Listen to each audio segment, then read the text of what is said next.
So hello and welcome back to another video. तो guys कैसे हो आप लोग? आई होप सब बेटर होंगे, अच्छे होंगे सारे। तो आज की वीडियो का जो है बेसिकली क्या क्या कवर होने वाला है आज की वीडियो में, इफ एल्स, एल्स, फिर else if else ladder, else if ladder, ये जितने भी कॉन्सेप्ट है जो बेसिकली सी प्रोग्रामिंग में यूज किए जाते हैं वो जो है मैं बेसिकली आज की वीडियो में कवर करने वाला हूँ। तो आज की वीडियो को मिस मत करना, पूरी देखना। अगर आपके पास टाइम अभी नहीं है तो इसको क्लोज कर दो, बाद में आके फिर से वीडियो को पूरा कंप्लीट करना और उसके बाद जो है बेसिकली पूरा ये कॉन्सेप्ट को क्लियर कर लेना। तो ये इफ एल्स वाला स्टेटमेंट है जो है बेसिकली काफी इंपॉर्टेंट सा स्टेटमेंट रहता है बेसिकली। तो आपको जो है इसको बेसिकली अच्छे से देखना होता है। ओके, तो अच्छे से समझना इसका कॉन्सेप्ट क्या है। तो पहले मैं आपको यहाँ पे तो ये जो लिखा है उससे पहले अपना जो स्टाइल है वही स्टाइल से आपको बताते हैं। देखिए, तो इफ स्टेटमेंट आज की वीडियो में होगा कवर। तो अभी ये बोलोगे ये भाई ये इफ होता क्या है? तो इफ बेसिकली और कुछ नहीं होता। इफ क्या होता है पता है? कि इफ ना एक कंडीशन चेकर है। इफ कि आपको किसी भी कंडीशन को चेक करवाना है ना, तो तब आपको किसको यूज करना है? इफ को यूज करना है। एंड देन कंडीशन आपको देखो, आपको क्या करना होगा? इफ, उसके बाद क्या लिखना है? आपको करना है ब्रैकेट।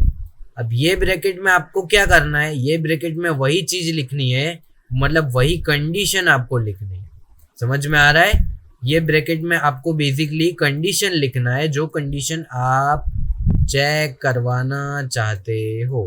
जो कंडीशन आपको चेक करवानी है वो कंडीशन आपको लिखनी है इफ के ब्रैकेट में। जैसे मुझे ये कंडीशन चेक करवानी है कि अगर ए, चेक करो क्या ए इज ग्रेटर देन 2 है, क्या ए का वैल्यू 2 से बड़ा है? तो मैं ऐसे लिख दूंगा if A is greater than और 2। ओके, एंड देन अब क्या, इतना तो मैंने आपको कंप्लीटली बता दिया बेसिकली कि होता क्या है। तो अब क्या होगा? अब आपको यहाँ पे ना पैरेंथेसिस लगाना है और अब आपको यहाँ पे बेसिकली क्या लिखना है? अब आपको यहाँ पे बेसिकली लिखना है कोड। इसका मीनिंग क्या हुआ कि अगर ये if A is greater than 2, इसका मीनिंग होता है कि अगर ये कंडीशन जो यहाँ पे दे रखी है, अगर ये कंडीशन ट्रू होती है तो यहाँ पे जो भी कोड लिखा है वो कोड को एग्जीक्यूट करो। अगर मुझे ऐसा भी कोई प्रोग्राम क्रिएट करना है तो वो प्रोग्राम मैं अगर क्रिएट करना चाहता हूँ तो तब मुझे क्या यूज करना होगा? If statement. अब आपको समझ में आ गया? किसी भी कंडीशन को चेक करना है, क्या लिखना है? If bracket and then parenthesis, उसमें जो भी कोड है आपको यहाँ कोड लिख देना है। ओके, यहाँ पे कोड है आपका वो लिख देना। एंड यहाँ पे आपको क्या लिखना है? कंडीशन। आपका जो भी कंडीशन आप चेक करवाना चाहते हैं वो चेक करवा लेना। एंड उसके अकॉर्डिंग जो भी आपको कोड रन करवाना है वो रन करवा लेना। जैसे नहीं हम देखते कि ऑड इवन हो तो वो कैसा पता चलेगा? जैसे कि ये 4 है तो 4 डिवाइडेड बाई मैं 2 करूँ तो 2 क्या होगा? रिमाइंडर क्या है इसका? 2, मतलब 0 रिमाइंडर आ रहा है। देखो यहाँ पे ध्यान से देखो, यहाँ पे क्या आ रहा है? 0। ये 0 रिमाइंडर आ रहा है। तो देखो हमारे ना सी लैंग्वेज में एक ऑपरेटर होता है मॉड्यूलो ऑपरेटर, इसे बोलते हैं मॉड्यूलो ऑपरेटर। तो ये बेसिकली क्या करता है? आपको रिमाइंडर फाइंड करके देता है। तो अगर आप फिर ऐसे फाइंड करोगे ना कि 3/2, तो आप ऐसा लिख सकते हैं 2 1 2 3 2 -1 1। तो ये रिमाइंडर आ गया 1, मतलब ये ऐसा लिख सकता हूँ कि reminder does not equals to 0, मतलब 0 नहीं है, कुछ तो आ रहा है। अगर आप यहाँ पे कोई भी इवन नंबर जैसे आप यहाँ पे दे रहे हो, बेटा तो कुछ नहीं गाइस, यहाँ पे मुझसे कुछ गलती हो गई है, लेट्स फिर से कर लेते।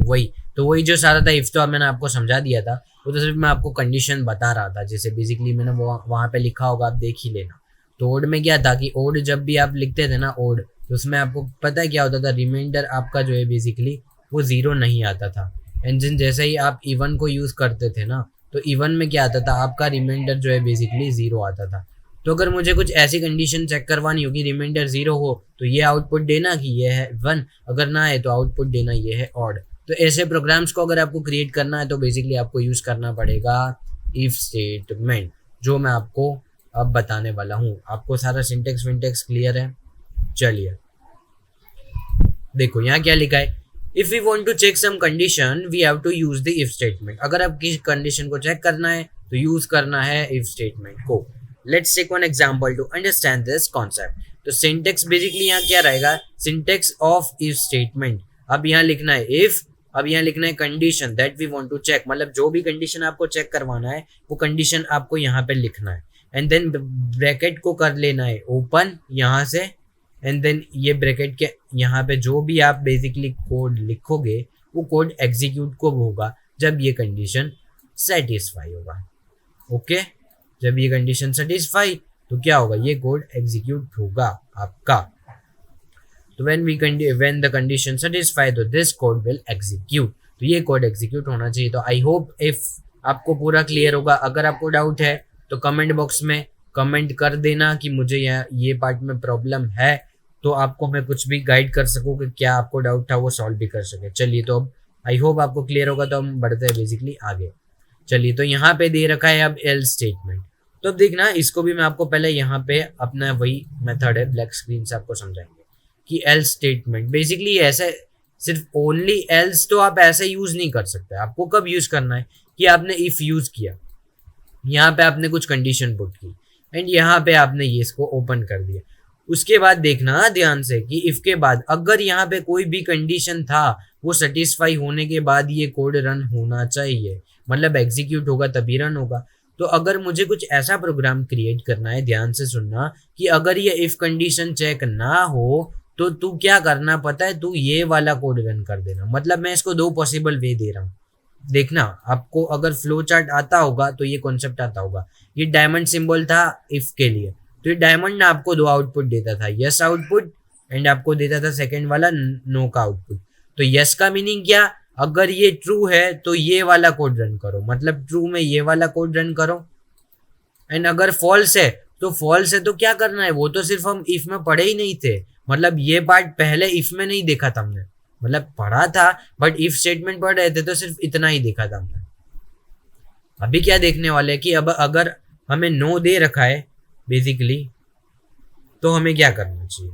ओके, चलिए तो मैं आपको बताता हूँ। तो नो दे रखा है तो क्या करना है, तो we write the first if condition and we want that if the if statement doesn't satisfy. अगर इफ लिखा हुआ है एंड इफ जो है बेसिकली हमारा सेटिस्फाई नहीं हो रहा, तो आपको क्या लिखना है कि तो तुझे क्या करना होगा, तो एल स्टेटमेंट लिखना है एंड उसके बाद पैरेंथेसिस में आपको यहाँ पे लिखना है कोड। तो यहाँ पे जो भी कोड लिखोगे ना वो एग्जीक्यूट होगा। कब, जब एग्जीक्यूट होगा तब आपका इफ का ये वाला जो है ये फॉल्स देगा, मतलब ये कंडीशन सेटिस्फाई ना हो तो कंपाइलर को बता रहे हैं कि तब तो क्या करना, इसको एग्जीक्यूट कर देना, इसको एग्जीक्यूट कर देना, एल्स वाले को एग्जीक्यूट कर देना। ओके, चलिए तो हम कलर चेंज करते हैं, यहाँ पे दिख नहीं रहा। चलिए ओके, तो एल्स में क्या लिखना होता है, अगर इफ में ये कोड रन नहीं हो रहा है, अगर नहीं हो रहा तो क्या होना चाहिए, वो जो आपको बताना है वो आपको एल्स में लिखना है। यहाँ पे वही होगा, देखना इफ, यहाँ पे कंडीशन जो आपको चेक करवानी है, फर्स्ट कोड जो आपको रन करवाना है मतलब एग्जीक्यूट करवाना है, अगर वो ना हो तब की पॉसिबल वे में आपको देखो यहाँ पे एल्स वे, वेट ओके, ये रहा एल्स स्टेटमेंट। तो यहाँ पे देखो ये रखा एल्स एंड देन यहाँ पे ब्रैकेट एंड देन यहाँ पे ब्रैकेट। तो यहाँ पे इफ नहीं लिखा, बट आपको क्या कैसा लिखना होगा पता है, एफ एंड देन ये सेटिस्फाई नहीं हो रहा तो एल्स लिख देना है एंड देन यहाँ पे कर देना है ब्रैकेट। इसको नोट करना, आपको एफ इफ एल्स को इफ के साथ ऐसे यूज करना है। It is not necessary to only use else statement, अगर ये नेसेसरी नहीं है बेसिकली कि आपको एल स्टेटमेंट अकेले में यूज करना है। इफ जो है वो उसका ब्रदर है छोटा सा, तो उसके साथ ही यूज करना है। सिंटेक्स ऑफ एल्स भी आपको बता दिया। सो else statement is used when we use the if statement in the code। अब तभी यूज होगा जब आपको if यूज करना है। when we write the if statement in the program and we want to tell the compiler that when if condition doesn't satisfy, ये वही आप कहानी बोल रहे हैं जो मैंने लिखी यहाँ पे कि अगर if satisfy ना हो तो तुझे क्या करना है, that it satisfy, so after that you have to do, मतलब क्या करना है तुझे अगर ये ना हो तो। so what the compiler have to do, compiler को क्या करना चाहिए, that thing we have to write in the else statement। अगर मतलब क्या कि ये सेटिस्फाई ना हो तो अभी भी हम कुछ करवाना चाहते हैं तो वो कैसे करवाएंगे, तो एल्स में लिख देना वो कोड को। तो एल्स में क्या कैसे रन होगा, अगर इफ वाला कंडीशन सेटिस्फाई नहीं हो रहा तो ये कोड भी रन नहीं होगा। अगर वो कोड रन नहीं हो रहा तो एल्स वाला रन करवाना है, तो एल्स लिख दो एंड एल्स में कोड लिख दो, तो एल्स का जो भी कोड है वो रन कर देगा। तो आई होप एल्स भी क्लियर होगा। तो अभी चलते हैं हम यहाँ एल्स इफ पे। तो एल्स इफ पे वेट, हाँ ये रहा एल्स इफ स्टेटमेंट, ये रहा मेरा एल्स इफ स्टेटमेंट। अब इसको ना मैं वेट ये वाला सारा इरेज करना पड़ेगा मुझे, ये वाले को कर देते इरेज, क्योंकि एल्स इफ हमने अभी नहीं पढ़ा है। चलिए तो एल्स इफ भी आपको पढ़ा ही देता हूँ मैं। एल्स इफ के लिए ब्लैक कलर। चलिए तो एल्स इफ बेसिकली होता क्या है, तो ये ना ये भी मैं आपको पहले ब्लैक स्क्रीन में दिखाऊंगा। एल्स इफ होता क्या है, जैसे मैंने लिखा इफ कंडीशन, ओके। उसके बाद अगर मैं ऐसा चाहता हूँ कि मुझे वो वे नहीं चाहिए कि इफ का कोड अगर सपोर्ट ना करे तो तू एल्स में चले जाना, मुझे ये वाला जो कोड था ऐसा नहीं करना। अब मुझे कुछ ऐसा करना है कि अगर इफ सेटिस्फाई ना करे तो सेकंड कंडीशन दे दो, अगर वो भी ना करे तो थर्ड कंडीशन दे दो, अगर वो भी ना करे तो फोर्थ, अगर वो भी ना करे तो फिफ्थ। मतलब आपको जितने भी मल्टीपल कंडीशन देन चेक करवाने वो आपको इफ एल्स इफ से करवाने होंगे। तो आपको पहले लिखना पड़ेगा इफ एंड देन आपको यहाँ पे करना होगा ब्रैकेट पैरेंथेसिस क्लोज। उसके बाद जो है बेसिकली आपको फिर से लिखना पड़ेगा else if and then else if का सिंटेक्स देखना, एल्स लिखना है एंड देन इफ लिखना है एंड फिर से ब्रैकेट। अब यहाँ पे वो आपको सेकंड कंडीशन देनी है जो आपको चेक करवानी है। ये तभी चेक होगी जब आपका इफ स्टेटमेंट चेक होने के बाद अगर वो सेटिस्फाई कंडीशन नहीं करता तभी, okay. Direct else if check नहीं होगा।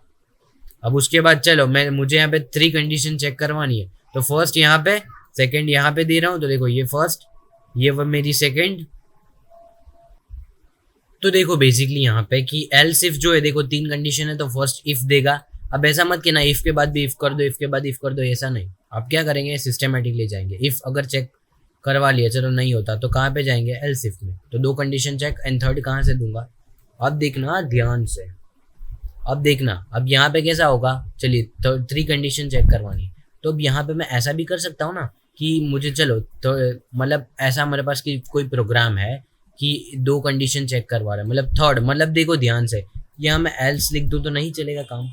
अब यहाँ आप बोलोगे कि भाई यहाँ पे फिर से इफ एल्स इफ क्यों यूज़ नहीं किया, अब वो मैं आपको बताता हूँ क्यों नहीं किया।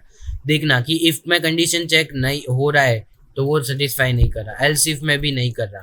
तो ध्यान से सोचो गाइस कि जो भी कंडीशन होगा वो आपका लास्ट वाला ही बचा होगा ना। मतलब क्या कह रहा हूँ मैं, ध्यान से सुनो। ये जो इफ का है ना बेसिकली, और ये एल्स इफ, तो अब समझ में आ रहा है आपको कुछ कि ये एल्स इफ में क्या रहा हूँ। मतलब क्या कि इफ में सेटिस्फाई कराओ, उसके बाद एल्स इफ में चले जाओ, उसके बाद एल्स में चले जाओ। मतलब यहाँ पे जाओ, यहाँ पे जाओ, यहाँ पे जाओ, जहाँ पे आपका काम हो रहा है वहाँ पे जाके उसका कोड रन कर दो, कंडीशन सेटिस्फाई कोड रन कर दो। तो ये बेसिकली है कॉन्सेप्ट ऑफ एल्स इफ। इसको बहुत ज़्यादा डीप में मत करना, इतना ही है आपका, बहुत ज़्यादा कुछ है नहीं, स्क्रीनशॉट ले लेना वो।